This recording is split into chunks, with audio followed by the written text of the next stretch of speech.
Quer dicas de boa leitura para você e para toda a família? Nós vamos falar sobre a história de uma família do sertão, sobre a vida de uma joaninha sonhadora e sobre gestação. Então fique ligado, está no ar o Educação!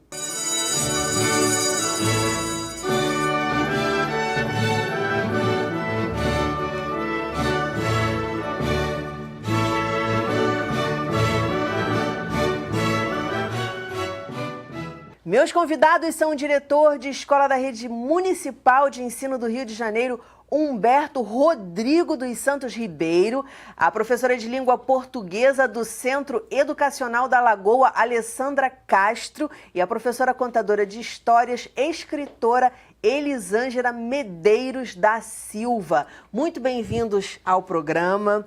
Alessandra, vou começar com você aí com um clássico. Qual foi o clássico que você trouxe? Vidas Secas, do Graciliano Ramos. Maravilhoso. Por que você escolheu esse livro para trazer hoje? Primeiramente, eu escolhi porque foi o livro que eu estudei na graduação e que eu me apaixonei, tanto que na minha pós-graduação eu fiz o meu trabalho de conclusão de curso sobre essa obra, trabalhando os aspectos estilísticos e semânticos.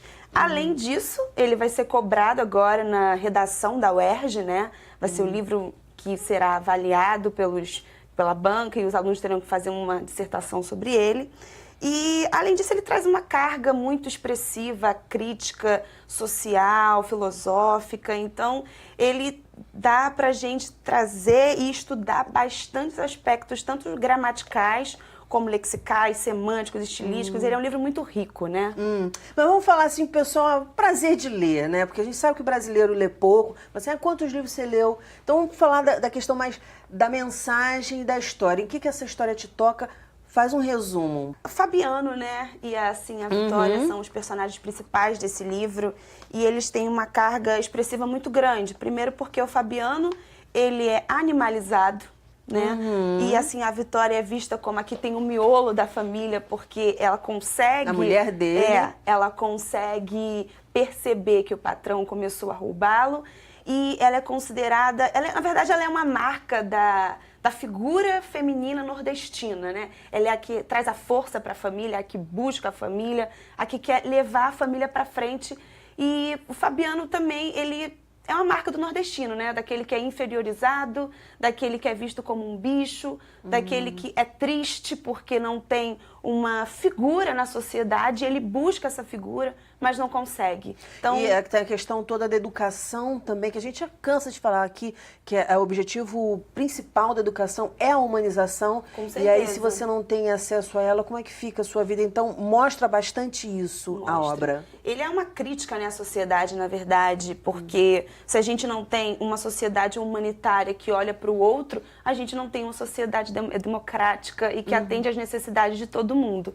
Então, eu tenho um caso de amor pelo Graciliano, né? Até mesmo porque eu adoro Angústia, adoro São Bernardo, que também são obras dele, são grandes clássicos da literatura. Então, essa obra para mim é muito especial e eu gosto muito dela mesmo. O que você acha que o Fabiano, para crianças, para adolescentes, para o adulto também, qual a principal mensagem que ele passa? Ele passa essa mensagem de que você deve lutar pelos seus objetivos, né? Porque ele foi em busca de uma vida melhor, embora não tenha conseguido, mas ele tentou. Ele mostra a superação também, porque ele sai de uma vida difícil, da seca, tentando uma coisa melhor para a vida dele, junto com a família. Então mostra também o papel da importância da família, de se ter a presença de uma mãe, de um pai, que embora não tenham um aparato da sociedade, sempre atende às necessidades dos filhos. E a gente tem a baleia, né, que é a cadelinha da família. Sim, o que você acha de interessante na baleia? Ela é a mais humana da história, né? Ela traz pra gente uma carga emotiva muito grande. Na verdade, ela é a personagem que traz a questão da humanização, né? O Fabiano, ele é animalizado, o ser humano animalizado, e a cadelinha, que é um bichinho, é humanizado, na verdade. Então, aí a gente tem uma dicotomia muito grande, né? E o que eu acho interessante é que o animal, ele realmente, eu acredito, eu queria ouvir a opinião de vocês, mas eu acredito que realmente ele ajude o nosso processo de humanização no sentido que ele nos afeta, ele mobiliza afeto. Como você consegue envolver os alunos, né, a ler, Graciliano, quais são os artifícios que você consegue atrair esse aluno dentro que é uma obra que vai cair no Enem, vai cair no vestibular. O que você faz para atrair? Porque quando a gente fala em um livro que é obrigatório, dá aquele susto, então os alunos acabam se afastando. Então o que você faz para atrair esse aluno para você? Eu trago para a realidade deles, né? Quando a gente trata dessas questões de desigualdade social, a gente pode abordar a questão também do xenofobismo, né? Porque o que a gente vê aqui em Vidas Secas é um processo que acontece hoje. Então as pessoas vão para as grandes metrópoles em busca de uma vida melhor, mas quando chegam lá encontram muitas dificuldades. Então a gente tem aqui, a gente pode trabalhar em sala de aula, questão de respeito à cultura do outro, relações com o outro. A gente também tem que priorizar respeito com relação à cultura, à educação do outro, aos costumes do outro, né? E aí a gente pode trabalhar aqui nesse livro figuras de linguagem. O nome, né, do livro já é um paradoxo, né? A gente tem vidas relacionadas à riqueza, à profundidade, a gente tem secas. A abundância. A abundância, exatamente. A gente tem secas aqui, o vazio. Então aqui a gente tem um total paradoxo, né? Fora as outras figuras de linguagem que são exploradas, como as onomatopeias, porque como os personagens não têm um vocabulário rico, muitas vezes eles se comunicam através do som, né? Então a gente tem metáforas, personificações, enfim, muitas coisas que a gente pode trabalhar aqui. Perfeito. Nós, como professor aqui, já dando dicas de que conteúdos podem ser utilizados a partir da obra, né? Isso, alguns, porque você vai pegar a obra, são inúmeros. E o que você falou em relação à desigualdade social, a quebra de preconceito, super pertinente a pergunta da Elisângela, porque realmente são assuntos atemporais, infelizmente, porque a gente queria viver numa sociedade mais justa, tanto sob o ponto de vista de como a gente trata o próximo, quanto sob o ponto de vista de ter uma igualdade social, mas são temas riquíssimos para se trabalhar com essa obra, sem dúvida. Humberto, queria que você falasse. Não, eu acho assim, hoje no contexto da escola, né, porque são várias realidades, e só o fato de você estar com o livro propiciando uma leitura, e essa leitura vir de alguém, de uma pessoa que escreveu e construiu, e além disso, venceu o tempo, eu acho que a escola precisa reforçar isso. Porque a gente tem tido uma alfabetização e que ela vem se perdendo com o tempo, até pelas grandes mídias, né? Então, a comunicação, o aluno, ele lê, né? Mas ele não contextualiza. Ele lê, mas ele não entende. Ele lê, mas ele não extrai algo dali para ele. E eu acredito que é a forma de comunicação que ele mais usa hoje, que é o WhatsApp, Facebook, né, Instagram, que é tudo mais instantâneo. Esses dias eu estava lendo um texto de um aluno que era Q, V, C, eram códigos. E eu falei, que isso? E a gente está até com um projeto lá na escola de voltar ao livro. Ou seja, vamos trabalhar a leitura, mas a partir de um livro. Um livro, né? Um livro, esse livro, né? Sim. Como tudo, né? Tem os seus dois lados. Como você falou, acho que estão lendo mais, estão tendo a capacidade de aprender a resumir, porque você tem que, né? Não vai escrever um texto desse tamanho, mas ao mesmo tempo, em contrapartida, o livro está sendo mais deixado de lado do que já era. Mas além do livro, acho que até a cognição, porque assim, a comunicação, eu trabalho em escola de ensino fundamental e eu lido mais com aluno de ensino fundamental ginásio. O aluno do ginásio, ele pensa muito rápido, ele interage muito rápido, ele absorve muito rápido. E também ele descarta muito rápido. Então, assim, a rede social, ela propicia isso também. Então, ele está crescendo nessa era, ele está sendo gerido nesse momento, né? E aí a escola acaba tendo que fazer um fluxo inverso. Não, vamos pegar, porque assim, tanto no hoje quanto no passado tem coisas boas. Sim. Né? E a gente tem que pegar clássicos, né? Obras, para fazer dali ele tirar. E eu acredito, o que eu tenho percebido que alguns livros, né, algumas obras que a gente leva para dentro da escola, e aí alguns professores trabalham, eu não sou professor de português, sou professor de geografia. Então eu trabalho muito mais com mapa quando eu estou em sala de aula. Né? Atualmente eu estou mais fora de sala de aula. Mas o que a gente percebe? Esse pegar no papel, esse pegar no mapa, esse pegar no livro, é um diferencial enorme. Sim. E eu acredito que é um resgate à memorização, à capacidade de contextualizar, a concentração, né, e a forma de se envolver também, que a partir do que tem ali, né, ele vai tirar e vai trazer para a sua realidade. E é de uma reflexão muito profunda, Vidas Secas. E, além disso, ele é um clássico, né? Sim. E há um preconceito muito grande com os clássicos. Clássico é difícil, não posso ler, não vou entender nada. Claro que não. Vidas Secas é um clássico Sim, existem clássicos mais fáceis, clássicos mais difíceis, mas uma coisa que eu já ouvi de várias pessoas que trabalham com leitura aqui é que de repente a gente pode começar, por exemplo, com um livro que o Humberto trouxe, que é de uma literatura moderna, e a gente pode começar daí e ir para os clássicos, não necessariamente já começar, né? Porque assim, esse livro aqui é um livro de poesia, né? Ele foi escrito pela minha esposa, assim por mim também, né? Porque foi um período de gestação, né? Então nós engravidamos. E esse livro ele traz muito a ideia que eu acredito muito, que a gente fala, hoje o contexto é a sustentabilidade, né? E eu acredito na sustentabilidade, mas a cultura ela também tem que ser sustentável, né? As relações elas têm que ser sustentáveis. Sim.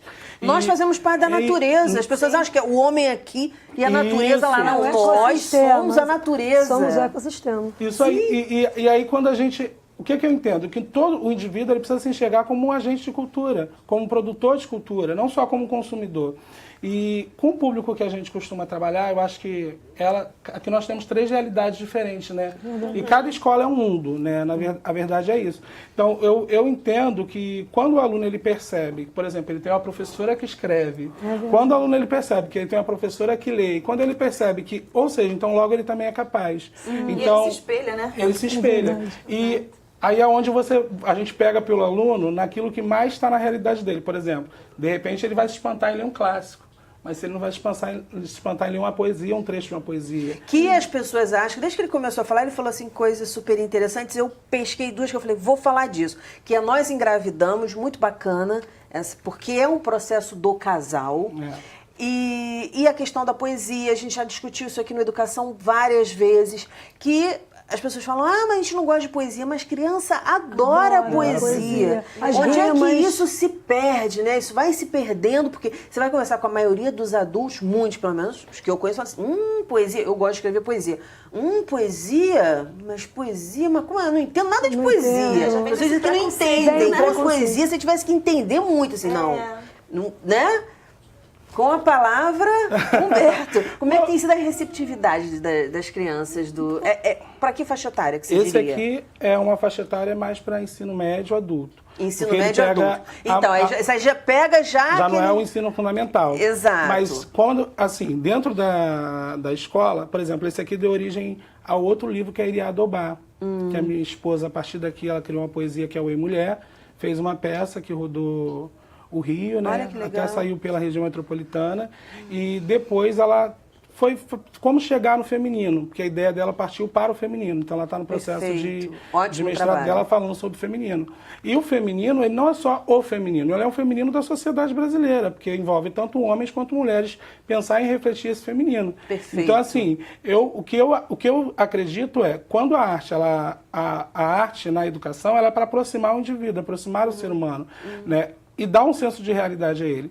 Eu acredito, né, que a cultura, né, quando você trabalha com poesia, com música, com pintura e tal, mesmo que seja de forma sistematizada, porque é o que a escola acaba imperando, né, vai mais sutil do que quando a gente coloca no quadro, porque acaba que a gente está tanto na mesma forma, né? Coloca tudo no quadro, copia, escreve, lê, faz. E aí ele também se vê como... Então, assim, a gente tem usado essas experiências de criação que envolve, nesse contexto aqui, por exemplo, na minha sala tem um quadro pintado pelo meu filho de 3 anos. E aí as crianças olham assim e falam, diretor, quem pintou? Aí eu, meu filho. Você pode pintar um também. Legal. Né? Então, porque a gente vive falando para as crianças que elas podem ser o que elas quiserem, que os sonhos estão aí para serem realizados. Mas por que a gente não começa exercitando isso já incentivando, na infância? Não, você pode pintar um quadro, vai lá e pinta um quadro, isso é legal. E eu acho que quando ele tem esses exemplos reais, né? Por exemplo, a professora ela é escritora, eu estou vendo o livro dela lá na biblioteca, professor que ele canta e tal, eu acho que isso traz uma proximidade. E como nós professores, a escola eu acho que ela é um dos equipamentos, talvez o único que mais se aproxima da família, e às vezes se confunde, né, instituição e família, né? Né? Então assim, eu acho que aí é onde tem uma identidade muito grande. Tá? Querendo ou não, você acaba Né? Então, eu vou ler aquele livro porque a professora falou. Ou então, Porque se é da não tem professora. professor que escreva na sua escola, diretor que tenha filho que pinte, leva no escritor, né, para fazer uma palestra. com Super certeza. interessante Mas sempre isso. tem, porque os próprios alunos, eles produzem muito, né? Sim. Só que E a vamos questão fazer, é vamos assim... fazer um sarau. Eu acredito chega. nisso. Eu acredito em projetos, eu acredito em sarau, em trazer o aluno para próximo do livro, ou então levar o livro até o aluno.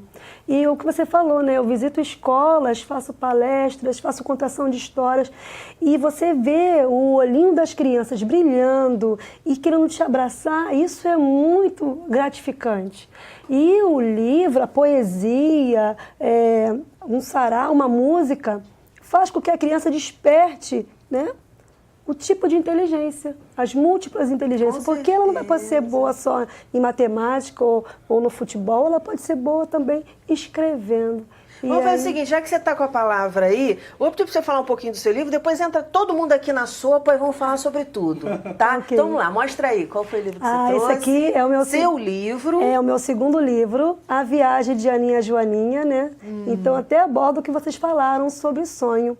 É uma Joaninha que ela é uma Joaninha sonhadora. E ela tem um sonho de conhecer o mar, né? Sou do Rio de Janeiro, tenho que ir em busca desse sonho, porque eu tenho alunos, tá? Eu tive alunos em Nova Iguaçu, em Belfor Roxo, que não conheciam o mar. Nossa. Então, o que acontece? Quando eu venho a escrever uma história de uma Joaninha, que ela vai em busca do sonho e conhecer o mar, e então a gente vem a esse resgate que você pode tudo o que você quiser. Através Legal, do sonho. Legal. E Ela aí, conhece um amiguinho. é verdade. Ela fica imaginando, como ela é muito sonhadora, ela quer realizar logo o sonho para ir em busca de novos sonhos. E ela pensa em vários meios de transporte para chegar mais rápido. E a partir do momento que ela está sentada em cima de uma árvore triste, né, cabisbaixa, imaginando como ela vai realizar esse sonho logo, passa um passarinho e tem a generosidade, a empatia de olhar para ver e perguntar por que ela está triste. Então, a gente tem que trabalhar isso nas crianças. Perfeito. O olhar, a generosidade. E aí, eles dois vão em busca desse sonho. Passa a ser um sonho dele também. Também. E aí, a amizade floresce. É muito importante também trabalhar isso nas crianças. Meu livro, né, ele vai de 0 a 100 anos.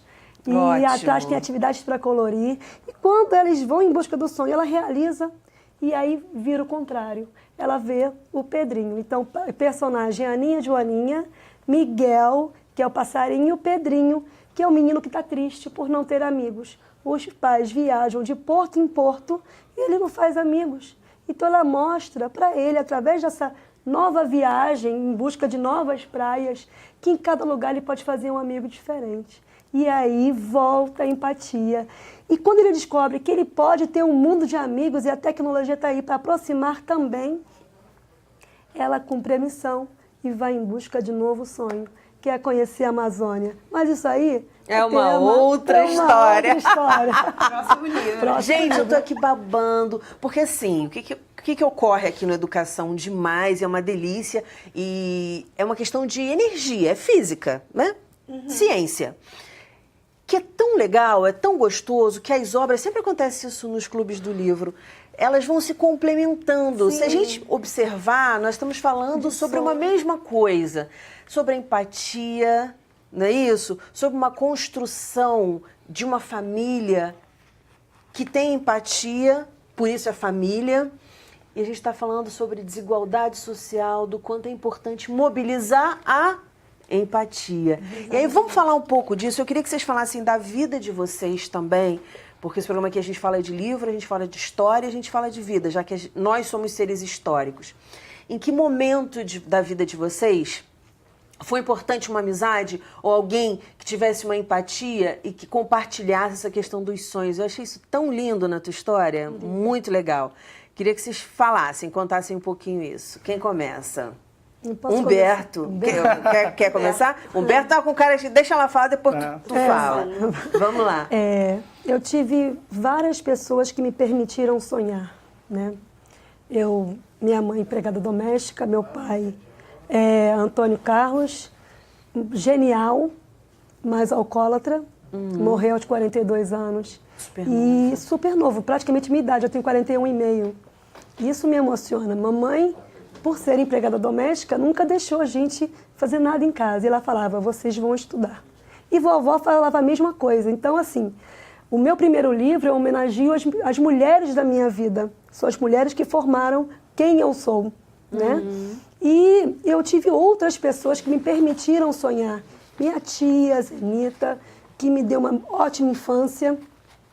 Meu professor de educação física, que eu fui atleta de handebol, então ele fez eu sonhar em inúmeras possibilidades. E minha irmã Solange, que é minha irmã mais velha, que mesmo sendo da Baixa da Fluminense, de Nova Iguaçu, fez universidade e eu tive essa oportunidade de seguir esses caminhos. Então, assim, professor, família, irmã, mãe, são várias pessoas que fazem a gente sonhar. Sim. Esse livro aqui, o meu primeiro livro, também foi um sonho, né? Eu passei por um processo na última greve, que eu sou professora do Estado, então, trabalhando muito com nossos companheiros lá, lutando na greve, e eu segurando a escola junto com os outros professores que ficaram na retaguarda, eu, professor Robson, e segurando a escola, e eu me adoeci, eu fiquei doente, eu tenho artrite reumatoide, e nesse processo de não aceitação da doença, a doença foi evoluindo, e eu tive que licenciar. E aí, nessa licença, que a gente acaba ficando triste, fica deprimida, eu falei, eu vou botar em prática aquele sonho, que eu não vou me debater, não vou cair. E aí veio o primeiro livro, Quem Eu Sou, que são histórias que eu contava para os meus filhos antes de dormir, meus 3 filhos, que são os personagens do meu livro. Olha só, Aninha, uma coisa Pedro vai e Miguel. encaixando na outra, e o que você está falando aqui é de uma lição de vida muito preciosa, que é no meio da adversidade, Sim. de uma menina que é criada pela mãe, que está viúva, com um emprego ganhando mal e trabalhando muito, a gente sabe como é que é a realidade, mas que teve amor, que teve todo exatamente, um suporte para se tornar uma grande escritora como você. Humberto também estava querendo falar aí da história dele, da empatia. Eu acho que eu fui um dos acolhidos pela escola. Sou morador, fui criado em Santa Cruz, que é o último bairro, né, o penúltimo bairro do Rio de Janeiro. E assim, equipamentos de cultura, na época que eu era criança, a gente quase não tinha. Era praça, era terreno baldio, né, e tal. E na escola a gente sempre tinha as frases motivadoras, né, de um ou outro professor que falava pra gente, estuda, garoto, estuda, garoto, estuda, garoto. Então era aquele que matava a aula, né, um pouquinho. Eu era daquele que o professor chegava e falava, olha, se você sentar e estudar, aprender um pouquinho, você vai longe. E a família acabava colocando essa responsabilidade também, né? De 5 irmãos, assim, de uma família grande, eu fui o primeiro a terminar a universidade, né? E depois de mim, outros vieram, mas assim, acabei que foi eu que inaugurei aí o caminho. Então, assim, eu acho que eu tive vários momentos de empatia do outro, mas eu acho que a instituição, né, que mais se aproximou e eu acho que ajudou foi realmente a escola. Perfeito. A escola perfeito. foi, sem dúvida, um divisor de águas para mim. Tanto que eu virei professor, depois de professor. Uma E eu sempre referência. quis ser professor de escola pública, sempre batalhei muito. E aí, por mais que a gente tenha, né, os problemas que a gente sabe que tem, né, em todas as esferas, eu queria conseguir, enfim. E hoje eu atuo no bairro que eu fui criado, né, então... Parabéns. E principalmente por você ter voltado, né? E falado, não, eu quero ficar aqui, eu quero fazer as crianças também terem um futuro. Seleciona um trechinho aí para ler pra gente. Olha. E Elisângela queria falar. Tá. Estamos no finalzinho do programa. É agora ou nunca? Agora ou nunca. Eu também realizei esse sonho. Quando eu passei no concurso, meu sonho era trabalhar na escola que eu estudei. Então, eu trabalho no Colégio Estadual Antônio da Silva, a escola que me formou. E hoje eu sou coordenadora pedagógica lá, com muito orgulho. Um beijo grande, Colégio Estadual Antônio da Silva. E Educandário Modelo também, que me acolheram, que foi lá que eu aprendi a ser professora. Perfeito. Eu acho também que essa questão da importância da família, né? Quando você busca, você acredita em um sonho, a família precisa te dar um suporte para isso.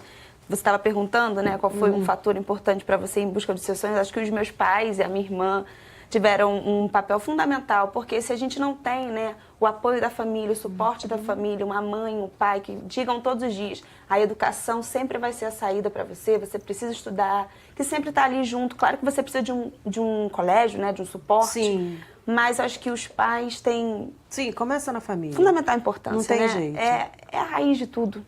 Não tem jeito. É o mais importante. Humberto, para finalizar aí. Ó, eu poderia ler vários poemas aqui, mas eu vou preferir ler o prefácio, porque eu acho que vai ser um... Maravilha. É assim. Ao longo da vida, construímos momentos de avanço e ruptura como uma escada. Parafrasear com seu íntimo, investigando as mais diversas maneiras de compreender os seus mundos, relacionando com os caminhos de ser mãe, mulher, filha, artista, esposa, militante, amiga e companheira.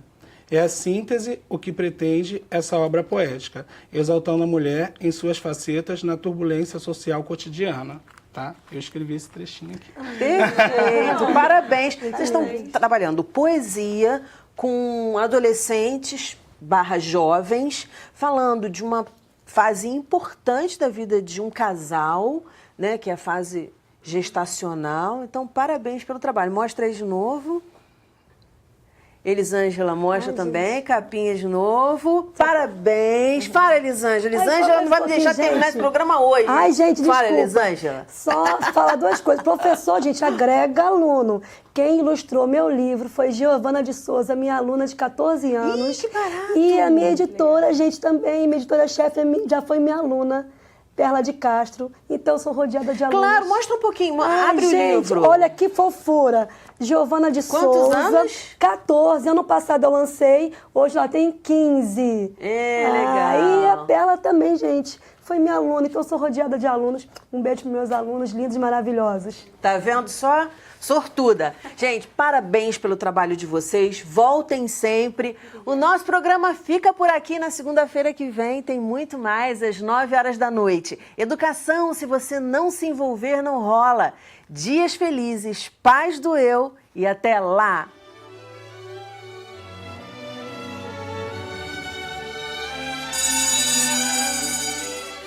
Ditado popular, dito pelo griot, Sotigui Coiatê. Cansada, eu ia cair para sempre. Para não cair, me encostei num muro, mas esse desmoronou. Me agarrei então numa árvore, que quebrou. Nesse mesmo instante, um homem forte apareceu e me deu a mão, mas caiu junto comigo. Quando achei que ia cair para sempre e nunca mais me levantar, a esperança apareceu e me segurou. Podemos perder tudo na vida, menos a esperança.